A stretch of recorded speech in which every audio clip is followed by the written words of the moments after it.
Hello, hello YouTube. This is Neil here. I've tried and mount Boss MC 420B on my 2013 Harley Sportster custom XL1200C. Uh, as you can see here, I used a single pole double throw relay to switch this on whenever my motorcycle turns on. I've tapped for a signal cable. I've tapped into the rear light, which usually comes on whenever you turn on the motorcycle. Another option you have is, for me, I went with going into the power circuit or getting a cable directly from the battery here. I've used a 30 amp fuse here and 5 amp, which comes already with the speakers. This is not mandatory. It's recommended. I didn't want to tap into their circuits. I didn't know how much load they're pulling from the main engine harness. You could go into tap directly into the power management of the rear light and just call it a day from there. But I felt more safer building my own circuit here. So this relay, basically what it does is it switches on and off whenever my motorcycle comes on, so I don't have to worry about turning off the music system whenever I turn off my motorcycle. What I've done here is I've connected my main battery terminal into the power supply of the relay, which is normally off, and when you get a signal, which is this which is this black cable here. No, that's not a black cable. The white cable here. That's a signal from the rear light turning on. When you do that, your relay turns on and it turns on the power supply to your speakers. Now I've played the speakers on full volume. They sound really good. I would recommend doing this or just actually hooking all the negative terminals to the pole of the battery on my motorcycle. I couldn't find a lot of space in there, so I just spliced it into the negative circuit of the main engine harness. I don't know that's recommended. I'm kind of not really happy with this. I might look for better ideas, but if you can, I would recommend just tapping into the negative terminal of the battery itself, so that you have a complete separate circuit. You don't have to worry about anything. The only thing you're tapping into is a signal cable. Doesn't pull in much power. You don't have to worry about blowing up any fuses on the main engine harness. That was my other worry. That's why I went with a separate circuit. I didn't want to blow up anything on the main circuit or main motorcycle, not change and alter it in any way. Of course, to route this wire, you'll have to remove the gas tank.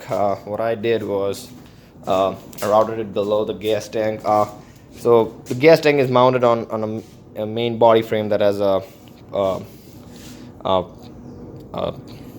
member going straight. It's a pipe. It goes straight in the middle, and the best way to do that, to remove the fuel tank, is you remove the quick shut-off valve here, quick disconnect here. This is the main engine of the fuel management system, fuel pump wiring. You have to remove it from here, remove that from the backside here, and not forget to remove the overflow pipe. This is important. Make sure do not damage anything when you remove that. Be really careful with that. There are two screws, one here, that there's our engine gas tank mounting bolts, and they should be really easy to remove. And I would recommend not doing it in a full tank. Okay, don't want to leak. This will shut off automatically whenever you remove the fuel pipe going to the engine.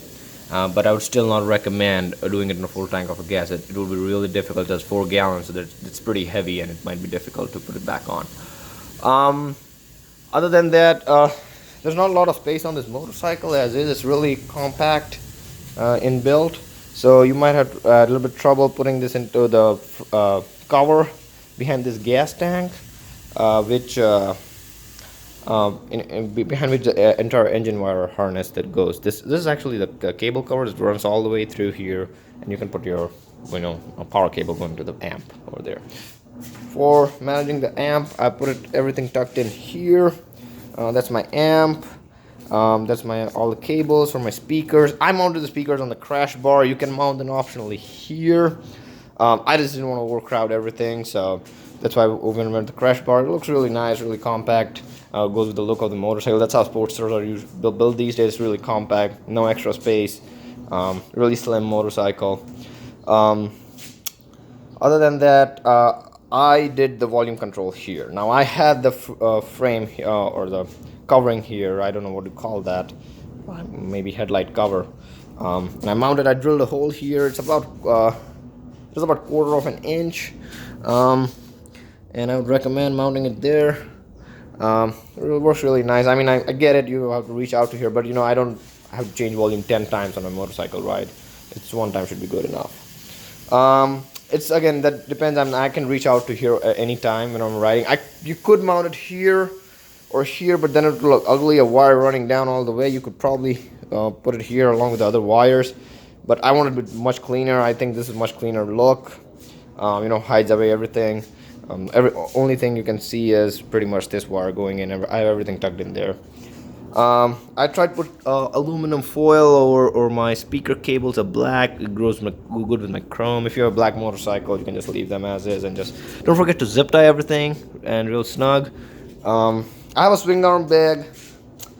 I didn't have any space to actually run the big harness wires here, so I recommend going, you know, just with the front bag. This cost me like 18 or 20 bucks on JP Cycles. Be careful with the splicers. They're a little bit funky, but yeah, once you have got them good and snug here, it should all work really good. And yeah, the speaker quality is really good. And yeah, that looks really good. Let's see how these speakers turn out in the long run. I just installed them a couple of weeks ago. Yeah, post any questions you have below. I'll try to help you out as best as I can. Oh yeah, you might want to look at the circuit diagram. So just before if you want to know the actual signal cable, there's actually an orange wire here. If you look at the lightning that goes to the back side or to the turn signals, you can use this orange wire here to splice into for signal cable to the relay. For negative per terminal, just feel free to plug into any of the black wires. I felt just you know, piggybacking off the actual engine circuit. I tried mounting them here on the oil tank bolt, but looks like they anodized everything and it's coated, so it's insulated, so I couldn't get it to ground itself. But yeah, this seems to work okay for now. Yeah, I'll post any updated videos if I decide to change my mind on these splicers, or you know, I figure out a way to use these bolts instead of these splicers, or you know, so figure out a way to just put a wire through the negative terminal of the battery. But yeah, thank you for watching the video. I did my best hiding away everything and explaining what I did. One of the cables on the relay, though, make a note of that, it will be empty because you're only using 4 poles, not all the 5 poles. So just, you know, you heat shrink it. I would recommend even putting black electrical tape on it, you know, insulating it so that it doesn't damage anything. But yeah, it looks really good and clean, and yeah, best of luck, guys. Bye bye.